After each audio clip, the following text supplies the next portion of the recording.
You know what? I think that like we should like tap into the Brampton scene for sure, and then go straight to Russia, like straight to Moscow specifically, and just like really dive in there. And yeah.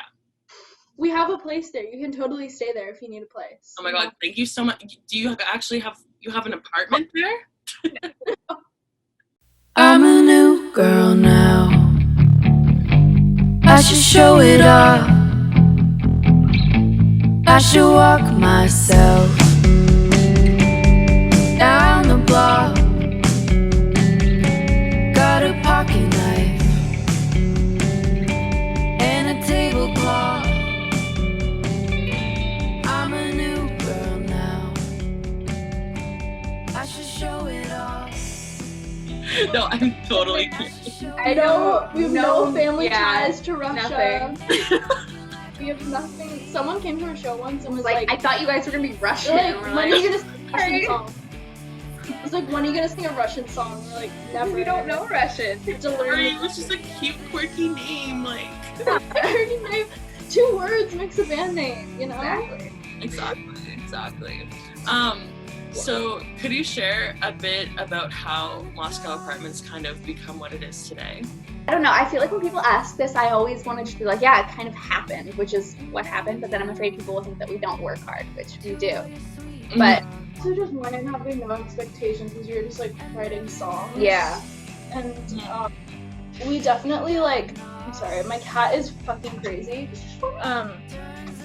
We definitely like just kept writing more songs because we started out when we were like 13 and 14, and we kept just getting more and more opportunities, and like we're like, okay, yeah, sure, we'll take it. We'll take an opportunity because we just like playing and stuff. And then like after like a year or so of doing that, like we were kind of at a point where it's like, oh, like maybe we can book a tour, or maybe we can like, and then after that we were like, oh, maybe we can get a manager and like get funding to make an album. And it was kind of just like, it's not like we like set out to like, ooh, we're gonna be in a band stuff for the band, but like we just really liked it. So. And that's honestly, I think it's a cool thing that you started out so young and like doing that kind of thing, because you're just like, yo, I'm just gonna make music with my friend and then just see what happens. Because a lot of people have that mindset where they're like starting, like even songwriting or like trying to get into the scene where they're like, I'm going to play all of these venues, I'm going to like record an album at this studio and all that kind of stuff. And it's like, when you set those like expectations in your head, like I find inevitably like it leads to disappointment. So it's just kind of like good to keep open-minded and just like do it because you love it. They recorded our first album for Bridget's dad had gone back to school, and he, for what program at Ryerson? media production. Yeah, media production, and one of his projects was like, oh, like record music of like an artist and like mix and master it. And he was like, and at that point me and Bridget were like, had a few songs, and Bridget had a few songs because she was doing stuff on her own. And yeah, we were like, okay, we'll just make an album. And then it like got released, and Yeah. then we got shows, so like. Nice. Yeah, it all follows like inevitably like down that line anyways, so. Bridget's looking at my cat, by the way. Sorry, She has ADHD, so I she like. No, it's okay. I'm just like, she's like looking off. I'm like, there's just a ghost over there. You're just like trying to Weird push looking just like morph with your soul. No, She's a fucking weird she's cat. insane and weird looking. So I get It's distracted hard. by her a lot. There's also like literally like a cheetah print cat tree just right there. God, I love that. That's iconic. Oh my There's God, that's a huge cat tree. It is so tall. I should not. She spoils I the cat. spent my grocery money on it. I did not Classic. eat groceries for 2 weeks because I wanted my cat to have a cheetah print cat tree. So. I mean, it makes sense. I would also do the same thing if I had a cat. Like that's also one of my goals. Like if I get an apartment, like has to be pet friendly. Oh yes. Has to be. And also I've been like, I don't know, like I've been thinking about getting like a cat similar to yours because like I'm actually allergic to cats, and then I know that there's different hypoallergenic cats and stuff. Sphinx cats are actually not hypoallergenic. No? Oh my God. Still are really. Gal just wanted one because they look weird. I wanted one. Well, to be honest, I wanted one because like they really are like super good, just like emotional support animals, because they'll sleep with you under the blankets, because they really like want like human warmth and want to feel warm because they don't have hair. And so like they'll sleep under the blankets and you can like hold it in your shirt and stuff. And yeah, and so like I you have to give them a bath every week though because they get so greasy. Oh really? Do they get like slippery? Yeah, all of the oils that's supposed to go into their hair is still being made, and so you have to like wash them. Oh my god. Yeah, it's kind of a gross living, but I love her. Honestly, you make it better. I know. I also like the thing is like what me and Henry have talked about is like I want everything to always like free flow because like in interviews I've done before when I was doing it on my page Ashleigh Media, like I'd be like, okay, and like the next question is, and I just felt like I was like, here's the microphone, here's me, which is like something I'd like to explore, but like because everything's like online and it's just like a video call, it's just like just a bunch of homies hanging out. It's nice talking to you. Yeah, like you're very like down to earth. Like oh my god, queen, we've been talking for like 20 minutes. We have more haircuts too. Thank you. Yeah, I like my hair. I actually literally dyed my hair 2 hours ago. Oh, it looks so good. It need looks to do mine. natural. I keep forgetting. Oh, thank you. Yeah, my brown Here's was like mud color at the ends. You can actually see I missed a huge patch right here. That was like what my hair color was brown. But Yeah, they're good. Is it red? I love that. It's super cute. thank you. Yeah, I literally, and the worst part about like I've been dyeing my hair since I've been 11 and I'm 22, so like 11 years. And I just like put garbage bags on my hand and then just took the goop of all of it and just like pretended I was washing my hair. So I'm like, It turned out really good though. It's super good. I love it. I don't want to be like, I'm gonna move on to the next question, but I'll ask you the next question. What artists have always inspired you and who has inspired you most recently? What is it about them that makes them so special? It's weird because me and Pascal listen to a lot of different kinds of music and a lot of different artists, so it's always hard to pinpoint specific artists that inspire us. And I also think there's a very big difference between the artists that inspire us and the artists that you can kind of hear as influences in our music. But one that we both love right off the bat would be Joni Mitchell, Slater Kinney, Laura Marling. She's really cool. St. Vincent. I mean, those are some of the ones that we both kind of have in common and have had in common for years. But like, really, in terms of like the musicians that inspire us, it's like all over the place. Yeah, because like Bridget is like, who are your top 3 right now that you've been listening to? I've been listening to a lot of Flo Milli. Oh my god, I listened to Flo Milli. Love that. So good. I've been revisiting the Wombats a lot recently with like the nostalgia because I've been listening to them since like grade 6. I was gonna say that makes me feel like I'm like 14 or 15 again when I think of Wong. You do the warm up from your Yeah, no, the Wombats are they're one of the few bands I've consistently listened to like since middle school that like I didn't find out about through my parents. There you go. I have been listening to the Viagra Boys, or not the Viagra Boys, I think they're just called Viagra Boys, quite a bit recently. They're like Swedish post-punk. Oh, nice. They're cool. We've also been listening to what's her name? Like Lola Wolf, but she's an actress. Oh yeah. We put her on the playlist. Zoe Kravitz. Her music Zoe is really Kravitz cool. is super cool. I don't know. I've been listening to like also Flo Milli. I like we like Flo Milli, but sometimes I go through my rap phase like really heavy and then I'll like listen to other things, and like because I've had to endure so much country music lately, I'm like, give me like the rawest, like the most offensive, like anything that is just like grungy and like Check out Viagra Boys. I'm really sick. they have the Worm song. Yeah. I think about covering one of their songs. It's about your dead body decomposing. It's really fun. honestly that's a mood now. Bahamas a lot recently. Nice. Bahamas has come to, like, I saw Bahamas I think January of 2018 because they came, like, I was living in Halifax and they just came to Dalhousie. They just, like, love to just go to random little places I found, like, over Nova Scotia. Like, I know they've probably been in, like, Cape Breton, I'm assuming, and, like, just random little places. They moved to the East Coast. fairly recently. I think so as well. I think they Yeah. actually might have moved to Halifax or like the surrounding areas. Yeah, because I know they used to live in Toronto because I lived in this one part of the city where like a lot of musicians in that community live. Just a bunch of like indie folk rock Well, artists. just that part of lived- town. Yeah, that part of town. But so my mom growing up, she would always see Bahamas in the same park that we went to every week for like the farmers market with his Oh, kids. I love that. I've never met him, but you know, we're in the We same. saw him play that one We've time. we've seen him play a couple times, and yeah, so I think he just moved there recently. Have you heard of Backwash? No.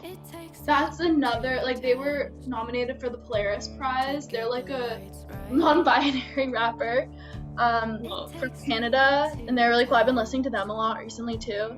I don't know, like all different kinds of genre. Like me and Bridget also listen to like punk music and EDM and a lot of TikTok music. Yeah. A Oh lot my of god, I know. I'm like really on that bandwagon. Like,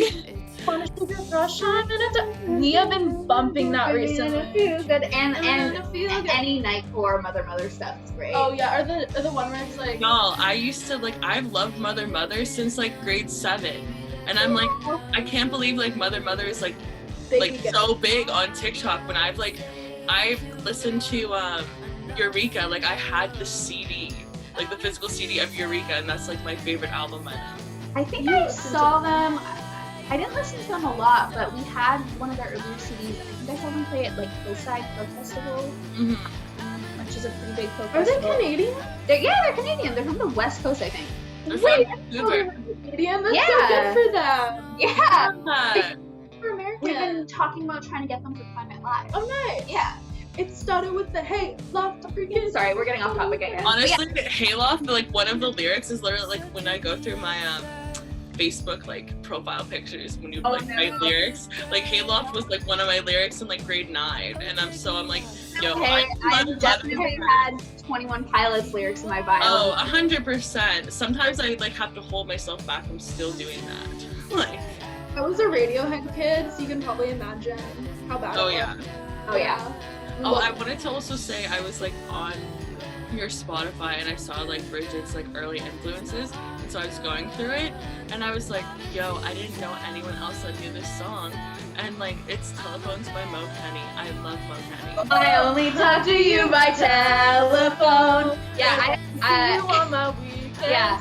That I used to bump that during my break. It's such a good song. So good. Maybe this isn't We love Mo appropriate- Kenny. We played this may in Nova not be an Scotia with Mo appropriate Kenny. I was gonna say, I'm pretty sure I've also met Mo Kenny.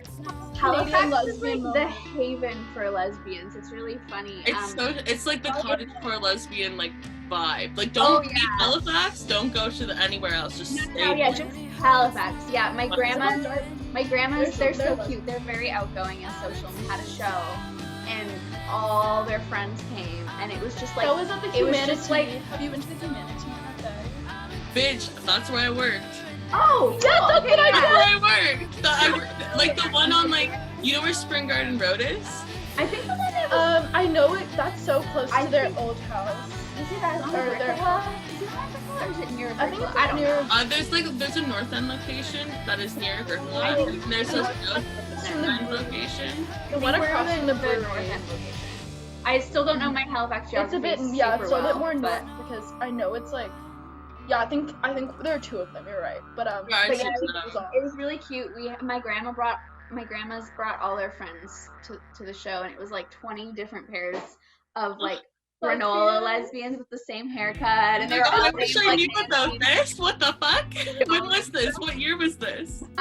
such a 3 good years ago. show. And I'm they, not sure. oh my god, literally, it was packed. It was with packed lesbians. with It was granola so lesbians. sick. It was great. And they cheered us so hard. And they we all loved knew. them. They all And were like, all knew "I've that heard we're about gay." you since you were a little kid." And I was like, It's also like they all know that we're like not straight too, so like they support us so much, and they're like, you go Yeah. girls, you know.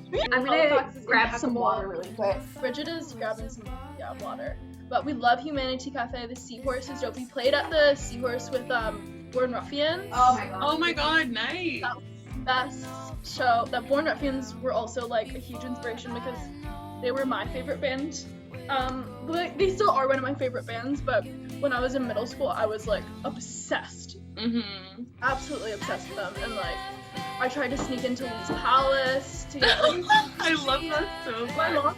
my mom remember my mom said she was gonna get me a fake ID, but then she was like, no, I'm not gonna do it. I was like, That's so good. I love how much you guys know about Halifax. Like, that makes me feel so like comforted. And we like, love Halifax so and I much. literally I worked at the South End like location, not the North End location, and our location like recently actually closed because of COVID. But like it was the same thing. It was the same vibes. Like, we had open mic. All the Salt Rock lamps there, and they have like Yes.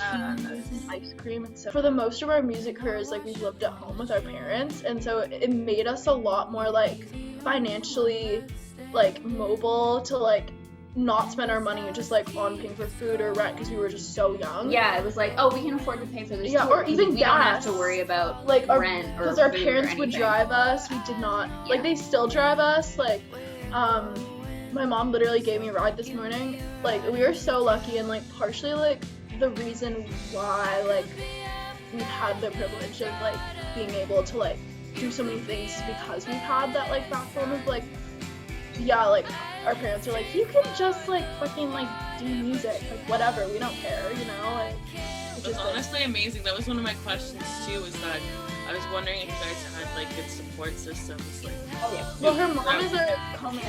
Yeah, my mom co-manages with our manager. She's probably gonna take a step back when she, moves across the country. But yeah, I mean, so neither of us come from like wealthy families. But what I feel like what our parents lack in like financial support for us, they make up with just being really supportive and really lucky. Our parents know a lot of people. Yeah, like Bridget's mom is really connected in like the music scene, also like the activist scene, and my mom, like she's done all of the graphic design Yeah. for that's everything amazing. on like posters, album art. She's taken the pictures for the album art. She literally, oh my god, our first tour, she drove us all the way to Winnipeg, and we never stayed in a hotel. We just camped outside in tents. Oh my god. Winnipeg. But then on the back, she bought us stayed at- alcohol. No, okay, no. She didn't buy us alcohol. They were gross. They were like She bought us like 0.5. non-alcohol. Yeah. Non-alcoholic The beer. non-alcoholic beer. Yeah. 14 and 15, I guess. Yeah, at I this was point. 15.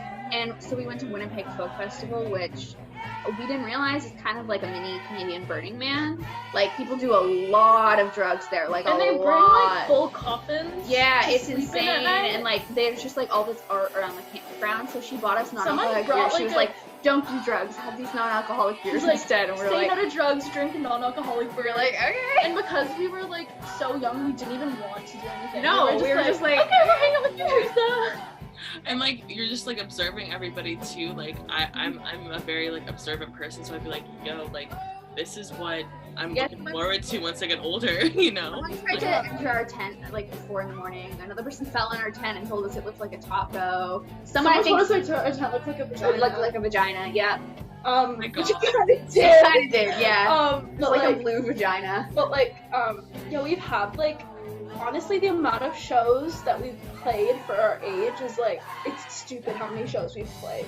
Yeah, but like, we wouldn't have been able to do it. We without would our not parents. like it. Just like we wouldn't have been able to get to the show. Like we've Yeah, had so much, precisely, yeah. and not everyone has that support. Like, there are so many people our age that are like so capable of music and are like literal geniuses, but they're like, oh, I don't have the same amount of like support or connections Yeah, like, we're that our super parents lucky. have, or their parents just don't have as much time, which is like My grandpa totally has fine. driven us to shows before, multiple shows. Yeah, like, I think that honestly, when you said like what makes up for like whatever you're like lacking financially, I think that even doesn't even really matter. It's like the emotional support and like noticing that your like child actually has a talent and like pursuing that, because like I think that's so important. Growing up in like a very small community, like I was always just kind of told and like redirected from like having passion for music, having passion for film, and like all of the creative arts, that like it wasn't practical. But like kind of like a revelation I've had since I've been home was that like I realized that like their minds couldn't expand outside of like the province. And so like when I was like, oh, like would love to.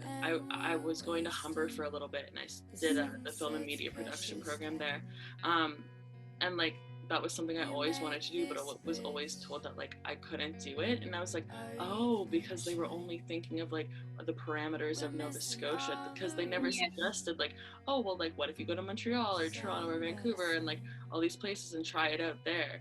And so it's like really interesting that like it's just really cool that your parents have always drove you around to these places. Like my parents also did that kind of stuff. I was like, when I was really young, like heavily involved in like the church. Yeah, it was like a phase. It was like a phase. I was honestly like kind of in a cult for a little bit, but I was only like 11 and 12. So reflecting on that, I have a lot of poetry I've written about those times. I used to go to church a lot. My parents are really Catholic. Mm-hmm. My mom teaches at a Catholic school. Obviously that's different from like different types of religions, like being evangelical or stuff like that. But like we did go to church so much. Like the reason how me and Bridget know each other is that like I was in multiple choirs as a child, like church choir, and then this choir Viva, which is also church affiliated. And that's how me and Bridget met when we were 3 and 4 through that. Oh, that's so sweet. Honestly, like, and that was I think what I liked the most about like that kind of part of my life was the music about it, and like just standing around like a campfire and like singing and that kind of stuff. Also, the emo phase was like mixed into all of that like madness. You know what I mean? Every cool person has gone through an emo phase. I think that any person that is artsy and hasn't gone through an emo phase is faking it. I agree. Oh, I think they're just lying to themselves. I'm like, yeah. I'm like, I listen to Sleeping with Sirens, Pierce the Veil, or Bring Me the Horizon. So get out of here with that bullshit. Don't lie to me. Like, don't lie to me. I think that the biggest motivator, like, is to have like that good support system, but also be that like support system for yourself. What does your songwriting process look like? I think it's different for every song, but I mean, it's always going to be very like communal and like we share, like very collaborative. Mm-hmm. I think for me, I tend to start with lyrics first. I feel like you're a little more varied on that, but I still think lyrics are a really important part for us. And usually we come to each other once we have like an idea for something and we help the other person like flush it out more. Yeah. And that is like something that's been really great working with someone else. Yeah. It's very collaborative. Like we never just like are like, oh, I wrote a song, Bridget, let's play. Like it's always like there's like maybe been like 2 instances of that, like, but yeah, it's mostly very collaborative. I always like to say that songwriting for me is like putting together a jigsaw puzzle. Mm-hmm. Like to me, it doesn't feel like I'm necessarily creating something, but more assembling something. Like all the pieces are already there, and I just have to put them in the right order and shape. Like something that we've been through so many like writing workshops for like different folk things, as we definitely started out in the folk circuit and songwriter circuit. Like we will like put dashes where the words are to put the syllables in, and we'll like kind of write the song backwards a bit. Where we'll be like, oh, Bridget will have, you know, a first verse, but we don't have a second verse or a chorus, and so we'll like make like maybe like a guitar, like I'll have like a guitar riff that I've been working on, and it's like, oh, how can we fit these two things together, you know? It's very it feels like doing a jigsaw puzzle. That's really cool that you start with lyrics, because I've been asking this question, and a lot of people just are like playing their guitar or whatever, but I do the same thing, where it's like I actually have so many different things in my notes app right now that my guitar is left in Ontario in like a storage unit, and so I haven't seen her in a while, and so like when I get back, like I have all of these lyrics that I just kind of have to hash out, and so that's cool. That like the syllable thing too is really interesting. I might take that as like a little tip for myself as well. But the next question I'll ask you is what's a piece of advice that you would give to your younger self when you were starting out? Self-doubt is inevitable, and like especially just being like a femme person or like a queer person in the music industry, like, or in any industry, like you're gonna have self-doubt and you're gonna be like, oh shit, I'm like terrible, like, but don't give into it, you know? And that's like, it's inevitable to happen. And like obviously I also struggle with mental health issues, and it's like it's important to put yourself first and like make sure that you're healthy and you're feeling good. But yeah, it's inevitable being an artist to feel like shit about yourself sometimes. What she said. To share that with some people now is just like, that would blow their mind, you know what I mean? Because I'm definitely a person that like when I'm in my like little self-doubt bubble, I'm like trying to push it and be like, no, like you're not allowed to doubt yourself, like you have to, like I have this like blind kind of optimism, but like sitting with that is sometimes like nurturing. Is that kind of what you're saying?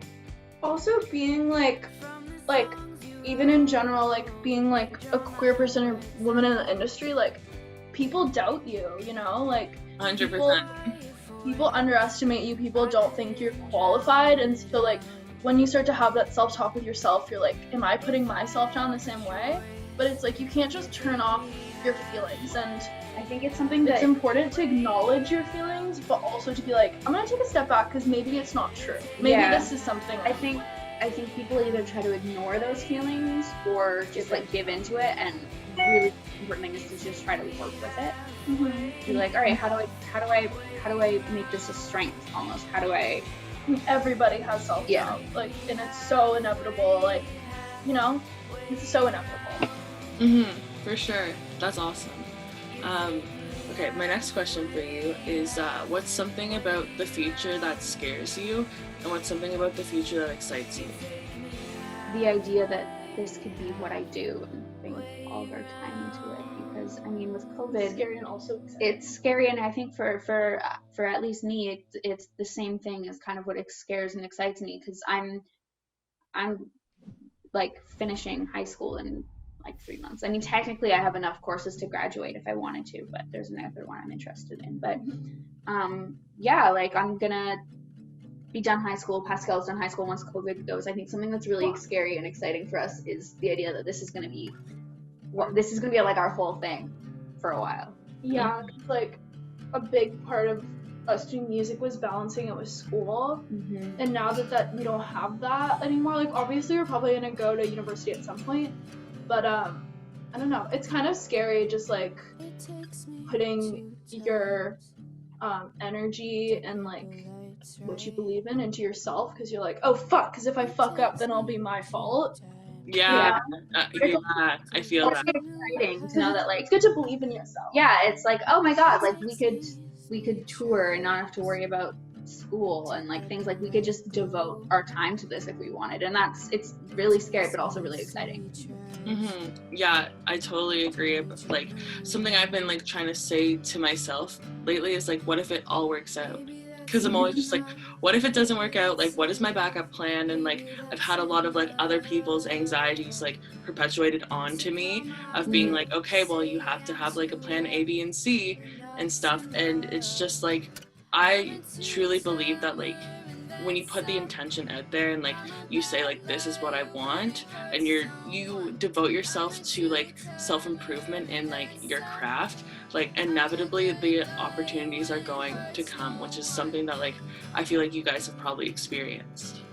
And like I think just doing like art in general, whether it's music or writing or like doing a magazine, like it's at its core a collaborative thing, and you're gonna be making a community around you, whether you're collaborating with other people like me and Bridget, or you and your partner, and like it's, I don't know, like I think that once you just start building that community, like just like gets to a that's literally like what's the most important about it, is like fostering the community. So my last question I'll ask you is what can your audience expect from Moscow Apartment in 2021? Fun stuff. a few songs. Yeah, we're definitely working on, we've been doing a lot of writing over COVID, so yeah, there should be some new stuff coming out eventually. It's still kind of up in the air. I think we have to submit our taxes though. We're working on like a few like behind the scenes stuff too. That's kind of weird, but like yeah, there's lots of like stuff that we're doing. Vinyl. We're releasing a vinyl. Yes, we're run. releasing a vinyl of our EP, which we're really, really excited about. There are little birds chirping about going to Europe, maybe. There might be Oh, something my going hair's so in there. Some knows. If COVID doesn't, because we might Yeah. I'm gonna get vaccinated early because I'm immunocompromised. So There you go. pretty cool. Yeah. Another thing that is expected is we're planning on doing some climate. Well, I've already been doing some climate activism, but we're planning on kind of officially involving the Moscow apartment in that. Awesome. That's really cool. Yeah. Super. Thank you so much for having us. Oh, You're like such a thank you. lovely person. That's my co-organizer. Thank you guys so much for being here on ZEDTalk, and we're looking forward to more coming from Moscow apartment. Thank you so Awesome. Thank you for much. having us. Have a good one.